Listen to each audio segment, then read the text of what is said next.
Hello students, question है JEE mains 2025 का। Chapter है आपके पास केमिकल काइनेटिक्स। क्वेश्चन में आपको बोला गया है कि रिएक्टेंट गिव्स प्रोडक्ट एक रिएक्शन है जिसका टी हाफ ए नोट का रिलेशन यहां पे आपको गिवन है।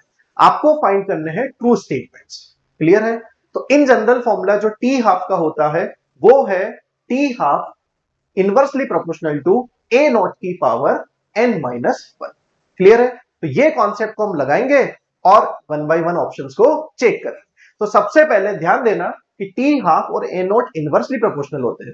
तो सबसे पहले ये जो डेटा है इसको वन वाला मान लेते हैं, ये जो डेटा है उसको टू मान लेते हैं। तो टी हाफ वन कितना है 200 और टी हाफ टू कितना है 100। तो जब टी हाफ वन 200 है तो उसके लिए वैल्यू कितनी है 0.100। तो टी हाफ वन ऊपर है तो उसके लिए वैल्यू कहां आएगी नीचे। ऐसे ही जब ये 100 है यहां पर तो इसके लिए वैल्यू 0.025 कहां आएगी ऊपर। इस कैलकुलेशन को सॉल्व करेंगे तो यहां से n की वैल्यू मिलेगी आपको हाफ और n आपका ऑर्डर है। मतलब इस डेटा से पता लगता है कि ऑर्डर कौन सा है रिएक्शंस का, हाफ ऑर्डर। और क्वेश्चन ने आपको यही बोला था कि ऑर्डर ऑफ द रिएक्शन क्या हाफ है। यस, तो ये आपका स्टेटमेंट हो गया ट्रू। क्लियर हो गया? सेकंड स्टेटमेंट की बात करें, बोला है कि A naught is 1 molar then T half is 200 root two 10 minute. Check कर फिर से देखो। अब आपको पता लग गया कि आपके पास हाफ ऑर्डर की रिएक्शन है, तो अब आप क्या करो, एन की वैल्यू को हाफ पुट कर दो। तो ए नॉट हाफ माइनस वन कितना होगा माइनस हाफ।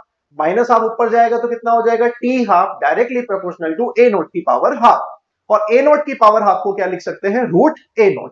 तो क्या इस रिलेशन में एन की वैल्यू हाफ पुट कर दें तो आप यहां पहुंच जाओगे। तो t half directly proportional to हो गया रूट ए नॉट। अब क्वेश्चन ने क्या बोला है वो चेंजेस करते हैं। क्वेश्चन ने बोला कि ए नॉट को 1 मोलर कर दे तो टी हाफ कितना होता है। तो ध्यान से देखना, एक डेटा ले लेते हैं वहां से। 200 वाला डेटा मैंने यहां से ले लिया। 200 पे ए नॉट कितना है 0.1। 200 पे कितना है 0.1, डायरेक्टली प्रोपोर्शनल है क्योंकि पावर हाफ लिख दी है आपकी। अब आपको फाइंड करना है कि ए नॉट को 1 कर दे तो टी हाफ क्या होगा। तो इसको सॉल्व करते हैं तो टी हाफ मिलेगा 200 रूट टू रूट 10 मिनट्स। मतलब ये स्टेटमेंट भी आपका ट्रू स्टेटमेंट है। क्लियर हो गया? ए एंड बी आपके क्लियर स्टेटमेंट हो गए ट्रू वाले। सी की बात करें, ध्यान से पढ़ना। Order of the reaction changes to 1। Question ने बोला है कि जो हाफ ऑर्डर की रिएक्शन है उसको आप कंसीडर कर लीजिए कि कौन से है, फर्स्ट ऑर्डर की रिएक्शन। तब आपको बताना है the concentration of the reactant changes from 0.1 molar to 0.5 molar. बेटा तेरे को ये स्टेटमेंट पढ़ते ही क्या लग रहा है, फॉल्स। पर ध्यान देना, ये तब फॉल्स लगेगा जब आपने ऑर्डर को ध्यान दिया होगा।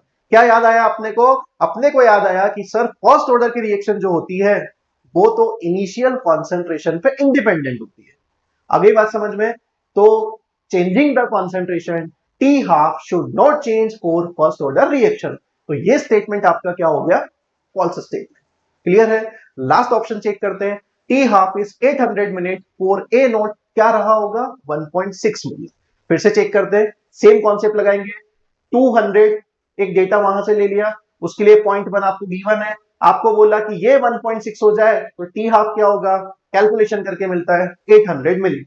तो डी ऑप्शन भी आपका क्या हो गया, ट्रू स्टेटमेंट। तो आपको फाइनली ट्रू स्टेटमेंट कौन कौन से मिलेंगे, ए बी एंड डी।